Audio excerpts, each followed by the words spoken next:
সরকারের মাননীয় প্রধানমন্ত্রী জনাব তারেক রহমান এমপিকে মূল্যবান বক্তব্য প্রদানের জন্য সবিনয় অনুরোধ জানাচ্ছি। উপস্থিত সুধী মাননীয় প্রধানমন্ত্রী।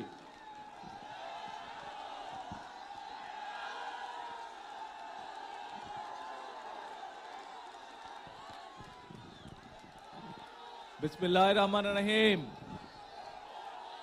আজকের এই অনুষ্ঠানের সম্মানিত সভাপতি, মঞ্চে উপস্থিত মন্ত্রিপরিষদের সদস্য, সংসদ সদস্যবৃন্দ, সমাজ কল্যাণ মন্ত্রণালয়ের কর্মকর্তা বৃন্দ, উপস্থিত এলাকার মুরব্বীবর্গ, মা বোনেরা, এলাকাবাসী ভাইরা, আমার দলীয় নেতৃবৃন্দ এবং কর্মী ভাইরা, আসসালামু আলাইকুম। কেমন আছেন সবাই? আলহামদুলিল্লাহ। আমার জন্য কিন্তু আজকে একটা খুব আনন্দের দিন। কেন জানেন? আজকে থেকে কয়েক মাস আগে যখন নির্বাচনের প্রথম প্রচার অভিযান শুরু হয়, আমি সিলেটের পবিত্র মাটি থেকে সেই প্রচার অভিযান কাজ শুরু করেছিলাম এবং সেই দিনে সিলেটের জনসভা শেষ করে আমি হবিগঞ্জে যখন জনসভা করছি, সেই সময় আমি হবিগঞ্জের জনসভার মঞ্চ থেকে বলেছিলাম যে বিএনপি যদি সরকার গঠন করতে সক্ষম হয় ইনশাল্লাহ, তাহলে আমরা আমাদের চা বাগান শ্রমিকে যে সকল মায়েরা কাজ করে তাদের জন্য আমরা ফ্যামিলি কার্ড দেব। আজকে আল্লাহর কাছে আমি হাজারো শুকরিয়া জানাই, লক্ষ শুকরিয়া জানাই যে আল্লাহ আমাকে সেই তৌফিক দিয়েছেন আজকে, যে আমি আমার কথা আজকে রাখতে পেরেছি। আমি আজকে আমার সরকার যে কথা আমি দিয়েছিলাম, আমার সরকার আজকে চা বাগানের শ্রমিকদের যারা নারী শ্রমিক আছেন তাদের কাছে আমরা ফ্যামিলি কার্ড পৌঁছে দিয়েছি আজকে। হ্যাঁ, আমরা হয়তো আজকে সবাইকে দিতে পারিনি, কিন্তু ইনশাল্লাহ আগামী 1 বছরের মধ্যে আমরা প্রায় সকল নারী শ্রমিকের কাছে, চা বাগানের সকলের কাছে আমরা ফ্যামিলি কার্ড পৌঁছে দেব ইনশাল্লাহ। প্রিয় ভাই বোনেরা, বিগত 17 তারিখের ফেব্রুয়ারির 12 তারিখের নির্বাচনে এই বাংলাদেশের মানুষ বাংলাদেশ জাতীয়তাবাদী দলকে নির্বাচিত করেছিল। কেন? কারণ আমরা সেই সময় মানুষকে বলেছিলাম যে আপনারা যদি আমাদেরকে নির্বাচিত করেন, আমরা জনগণের জন্য কাজ করব। প্রথম একটি কাজের কথা বলেছিলাম, সেটি হচ্ছে যে আমরা বিশ্বাস করি এই আমাদের প্রিয় মাতৃভূমি বাংলাদেশকে যদি সামনের দিকে এগিয়ে নিয়ে যেতে হয়, তাহলে সকলকে একসাথে আমাদের সহযোগিতা করতে হবে, সকলকে একসাথে কাজ করতে হবে। এবং সেজন্যই আমরা মনে করি যে পুরুষদের পাশাপাশি আমরা যদি নারীদেরকে সাহায্য করতে না পারি স্বাবলম্বী হওয়ার জন্য, তাহলে দেশকে এগিয়ে নিয়ে যাওয়া সম্ভব নয়। এবং সেই জন্যই নারীদেরকে স্বাবলম্বী করে গড়ে তোলার জন্য আমরা এই ফ্যামিলি কার্ডের কথা বলেছিলাম। বাংলাদেশে প্রায় 4 কোটির মতন পরিবার রয়েছে। আমরা বলেছিলাম যে আমরা যদি সরকার গঠন করতে সক্ষম হই 12 তারিখের নির্বাচনে, তাহলে পর্যায়ক্রমিকভাবে সকল পরিবারের কাছে আমরা ফ্যামিলি কার্ড পৌঁছে দেব। বিশেষ করে নারী প্রধানদের কাছে, পরিবারের যে নারী প্রধান তার কাছে আমরা নির্বাচন হওয়ার সাথে সাথে 1 মাসেরও কম সময়ের ভিতরে আমরা আমাদের এই প্রতিশ্রুতি বাস্তবায়নের কাজ শুরু করেছিলাম। প্রিয় ভাই বোনেরা, আমাদের লক্ষ্য পরিষ্কার, বাংলাদেশের ভাগ্যের পরিবর্তন করা, বাংলাদেশের মানুষের ভাগ্যের পরিবর্তন করা। এবং সে কারণেই আপনারা দেখেছেন যে আজকে শুধু ফ্যামিলি কার্ডই নয়, ফ্যামিলি কার্ড দেবার পাশাপাশি এই যে চা বাগানের শ্রমিক, নারী শ্রমিক যারা, তাদের কাছে আমরা অনেকের কাছে আমরা ঘর প্রদানের জন্য 2 লক্ষ টাকা আমরা দিয়েছি 50 জন শ্রমিককে। 2 লক্ষ টাকা করে দিয়েছি 50 জন। আমি এখানে স্টেজের মধ্যে 3 জনের হাতে সেই 2 লক্ষ টাকার চেক তুলে দিয়েছি। আর বাকি আমরা প্রশাসনের মাধ্যমে বাকি যারা পেয়েছেন আজকে সকলের কাছে ইনশাল্লাহ আমরা সেই টাকা পৌঁছে দেব। আপনারা পেয়ে যাবেন সেই টাকা 2 লক্ষ, যাতে চা শ্রমিকরা অত্যন্ত কষ্টে থাকে আমরা জানি, সেই ধীরে ধীরে তাদেরকে একটু ভালো অবস্থায় যাতে আনা যায়, সেই জন্য আমরা 2 লক্ষ টাকা করে দিয়েছি। এর বাইরেও চা শ্রমিকদের সন্তানরা যাতে লেখাপড়া শিখতে পারে, সেই জন্য আমরা তাদেরকে বিশেষ স্কলারশিপ দিয়েছি, তাদের সন্তানদেরকে স্কলারশিপ দিয়েছি। প্রায় 150 জনের মতন চা শ্রমিক পরিবারের সন্তানদেরকে আমরা স্কলারশিপ দিয়েছি। এর বাইরে আমরা এখানে দেখেছেন, আপনারা এই হাজার হাজার মানুষ দেখেছেন যে প্রতিবন্ধী মানুষ কয়েকজন এসেছেন এই মঞ্চে, তাদের হাতে তাদের চিকিৎসার জন্য আমরা 50,000 কাউকে, 10,000 কাউকে আমরা টাকাটা তুলে দিয়েছি, চেক তুলে দিয়েছি। বাকিগুলো আমি কয়েকজনের হাতে দিয়েছি, বাকি টাকাগুলো প্রশাসনের পক্ষ থেকে তাদের ঘরে পৌঁছে দেওয়া হবে। প্রিয় ভাই বোনেরা, নিশ্চয়ই আপনাদের মনে আছে আমরা বলেছিলাম এই কাজগুলোর পাশাপাশিও আমরা এই দেশের কৃষকদের পাশেও দাঁড়াতে চাই, এবং এই যে বর্তমান বাজেট যেটা আমরা কয়েকদিন আগে বাজেট সংসদে উপস্থাপন করেছি, সেই বাজেটে আমরা অর্থ বরাদ্দ করেছি আগামী বছর, এই যে সামনে এখন জুলাই মাস থেকে আগামী 1 বছর পর্যন্ত আমরা বাংলাদেশের 40 লক্ষ কৃষক ভাইয়ের হাতে আমরা কৃষক কার্ড তুলে দেব। ঠিক একইভাবে আগামী 1 বছরে 40 লক্ষ পরিবারের কাছে যেমন ফ্যামিলি কার্ড তুলে দেব, 40 লক্ষ কৃষকের কাছে আমরা কৃষক কার্ড তুলে দিব। প্রিয় ভাই বোনেরা, শুধু তাই নয়, আমরা নির্বাচনের আগে বলেছিলাম যে আমরা এই বাংলাদেশে, আমি মুসলমান, আরেকজন আছেন হিন্দু ভাই, আরেকজন আছেন বৌদ্ধ, আরেকজন আছেন খ্রিস্টান, আমরা বিভিন্ন ধর্মের মানুষ শান্তিতে এই বাংলাদেশে বসবাস করি, হাজার বছরের ঐতিহ্য আমাদের। কিন্তু এই যে আমাদের ধর্মীয় শিক্ষক বা ধর্মীয় গুরু যারা, মসজিদ মাদ্রাসাই হোক, গির্জাই হোক, মন্দির হোক, এখানে যারা আছেন ধর্মীয় ব্যক্তিত্ব বা ধর্মীয় গুরু, এই মানুষগুলো মানবতর জীবন যাপন করেন অনেকে। আমরা বলেছিলাম বিএনপি সরকার গঠনে সক্ষম হলে এই মানুষগুলোকে আমরা সরকারের পক্ষ থেকে সম্মানের ব্যবস্থা করব। প্রিয় ভাই বোনেরা, আপনারা দেখেছেন আমাদের সেই প্রতিশ্রুতি আমরা রক্ষা করেছি। যেভাবে আমরা মায়েদের হাতে ফ্যামিলি কার্ড তুলে দিচ্ছি ধীরে ধীরে, যেভাবে আমরা কৃষক ভাইদের আছে কৃষক কার্ড তুলে দেওয়ার চেষ্টা করছি ধীরে ধীরে, আমরা একইভাবে ইমাম, মুয়াজ্জিম, খতিব সহ অন্যান্য ধর্মের যারা ধর্মীয় গুরু আছেন তাদের হাতেও সম্মানের ব্যবস্থা তুলে দিচ্ছি। আপনারা আজকে আপনাদের স্বচক্ষে দেখলেন যে আমরা যারা মেধাবী স্টুডেন্ট, যারা কিন্তু অর্থনৈতিক কারণে ঠিকভাবে বই কিনতে পারে না, পড়ালেখা করতে পারে না, এরকম চা শ্রমিক পরিবারের যারা সন্তান, তাদের হাতেও আমরা তুলে দিয়েছি অর্থ সরকারের পক্ষ থেকে। অর্থাৎ আমরা মানুষের পাশে দাঁড়াতে চাই, মানুষকে সহযোগিতা করতে চাই। প্রিয় ভাই বোনেরা, এটাই হচ্ছে বিএনপির রাজনীতি। আমরা দেশকে এগিয়ে নিতে চাই, দেশের ভাগ্য পরিবর্তন করতে চাই, মানুষকে মানুষের ভাগ্যের পরিবর্তন করতে চাই। প্রিয় ভাই বোনেরা, কিন্তু প্রিয় ভাই বোনেরা, আপনারা কি মনে করেন যেই কাজগুলো, যেই বিষয়গুলো আপনাদের চোখের সামনে দেখেছেন, আগামী 5 বছর বিএনপি এই কাজগুলো অব্যাহত রাখুক? আপনারা কি এটা চান? কে মায়েরা, আপনারা কি চান বাংলাদেশের সকল মায়েদের কাছে আমরা ফ্যামিলি কার্ড পৌঁছে দেই? আচ্ছা, ধন্যবাদ। কিন্তু কয়েকদিন ধরে দেখুন পত্র পত্রিকাগুলো, আমরা দেখছি আমরা যে বাজেট উপস্থাপন করেছি সেই বাজেটের মধ্যে আমরা এই ফ্যামিলি কার্ডের জন্য অর্থ বরাদ্দ রেখেছি। আমরা যে বাজেট উপস্থাপন করেছি সংসদে, সেই বাজেটের মধ্যে আমরা কৃষক কার্ডের জন্য অর্থ বরাদ্দ রেখেছি। আমরা যে ফ্যামিলি বাজেট উপস্থাপন করেছি সেই বাজেটে আমরা আমাদের দেশের ছেলেমেয়েরা, স্টুডেন্টরা যাতে স্কুল কলেজে ভালো করে লেখাপড়া করতে পারে, যাতে খেলাধুলা করতে পারে, তার জন্য অর্থ বরাদ্দ রেখেছি। আমরা যে বাজেট পেশ করেছি জাতীয় সংসদে, সেখানে এই যে হাজার হাজার আপনারা মানুষ, সারা বাংলাদেশে যে কোটি কোটি মানুষ, তারা যাতে সঠিকভাবে চিকিৎসা পেতে পারে, সেই জন্য এই প্রত্যেক উপজেলা পর্যায়ে যে 50 বেডের হসপিটাল আছে, সেটিকে ইনশাল্লাহ আগামী 5 বছর আমরা 100 বেড করব। তার জন্য আমরা অর্থ বরাদ্দ রেখেছি, যাতে করে এলাকার মানুষ, উপজেলার মানুষ, গ্রামের মানুষ স্বাস্থ্য সেবা পেতে পারে, মিনিমাম স্বাস্থ্য সেবা পেতে পারে অন্তত।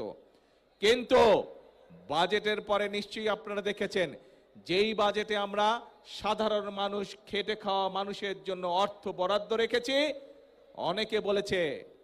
অনেকে বলেছে সেই বাজেট বলে তারা মানে না। দেখেছেন না পত্রিকায়, সংবাদে?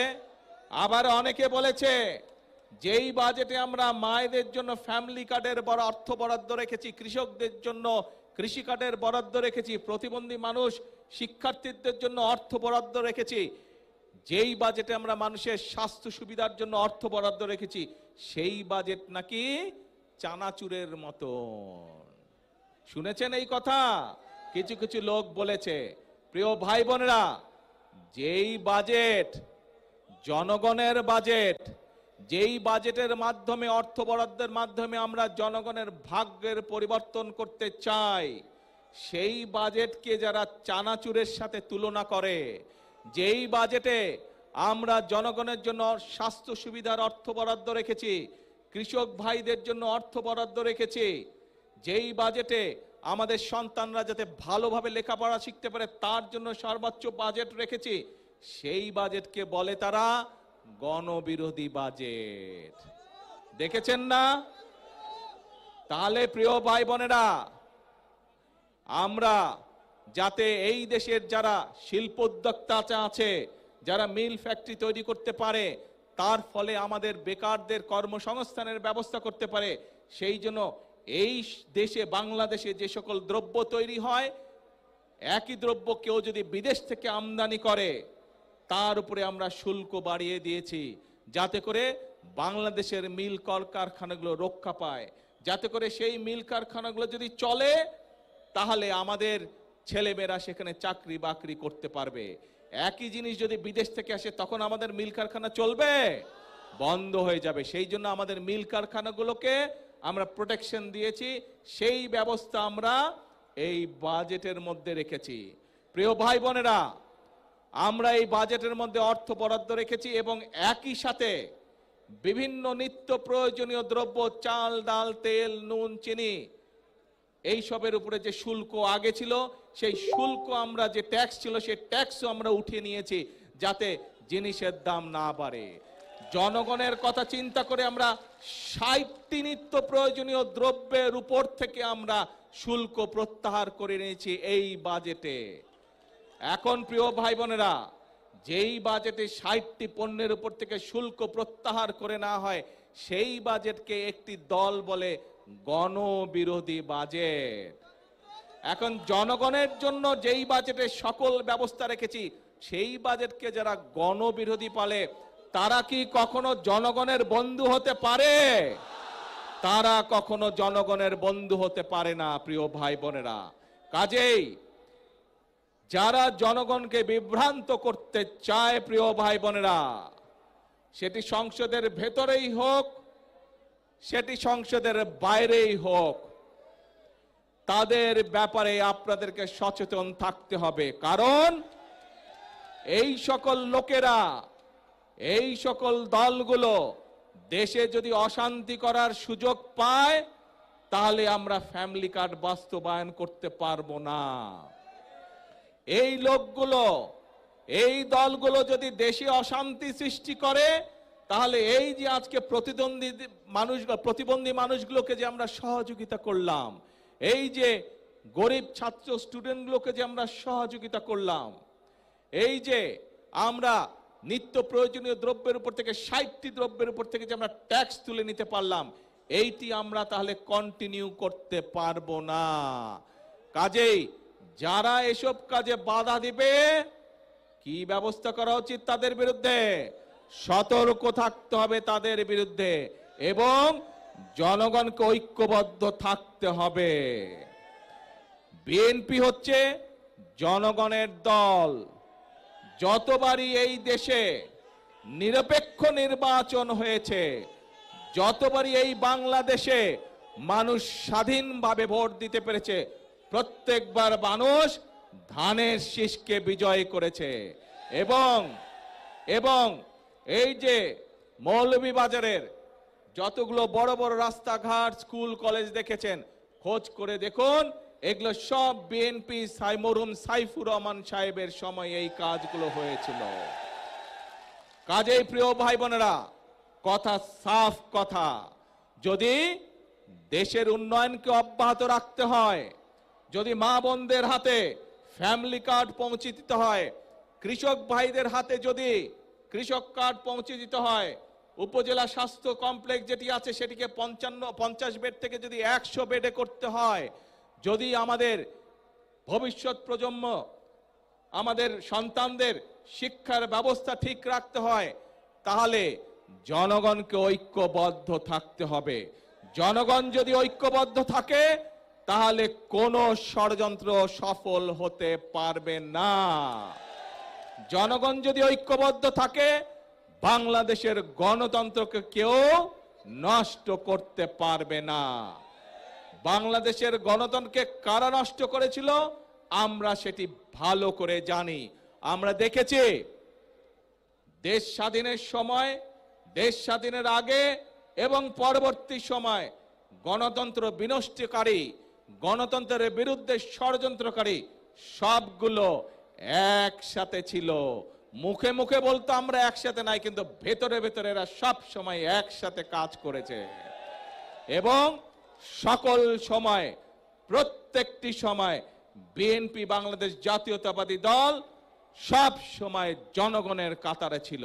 সেজন্যই বিএনপির সবচেয়ে বড় শক্তি জনগণের শক্তি। সেই জন্যই বিএনপি সকল সময় বলে থাকে জনগণই আমাদের সকল ক্ষমতার উৎস।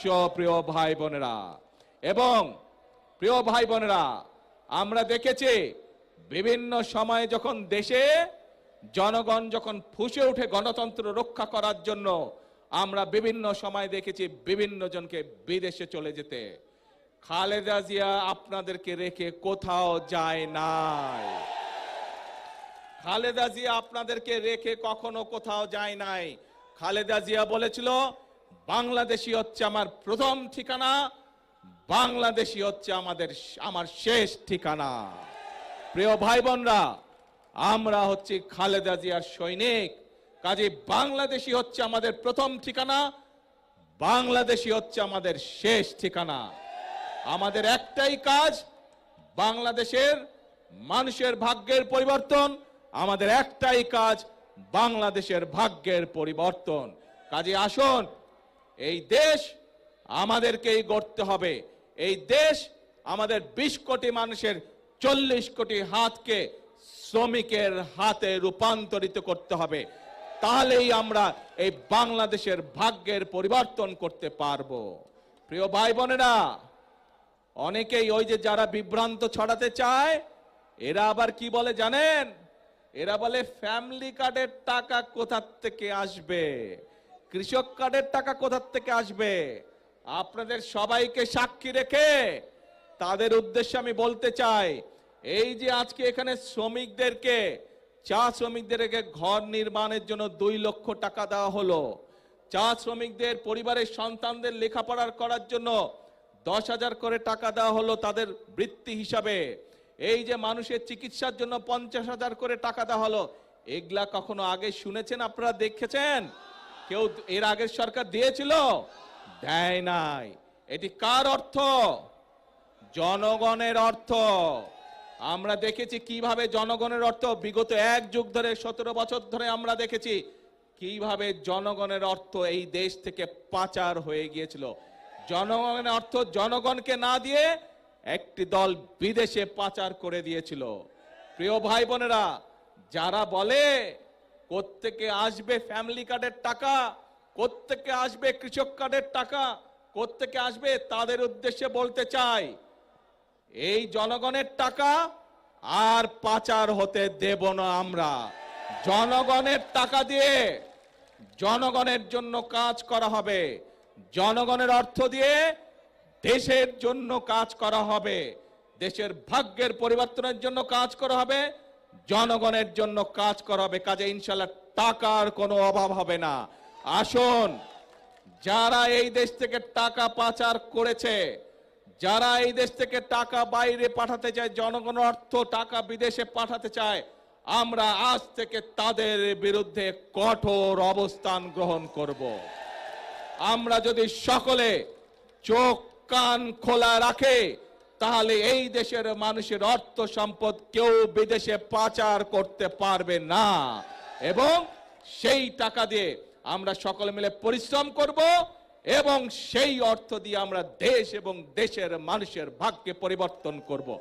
আছেন নাকি আমার সাথে সবাই এই কাজে? ইনশাআল্লাহ। আসুন তাহলে আজকের এই আনন্দের দিনে আমাদের প্রতিজ্ঞা হবে, আমাদের প্রতিশ্রুতি হবে একটাই, করব কাজ সবার আগে। এবং একই সাথে আরেকটা নতুন কথা বলি, করব কাজ গর্ব দেশ, সবার আগে বাংলাদেশ, সবার জন্য বাংলাদেশ। করব কাজ সবার আগে, সবার জন্য বাংলাদেশ। আল্লাহ হাফেজ। বাংলাদেশ জিন্দাবাদ।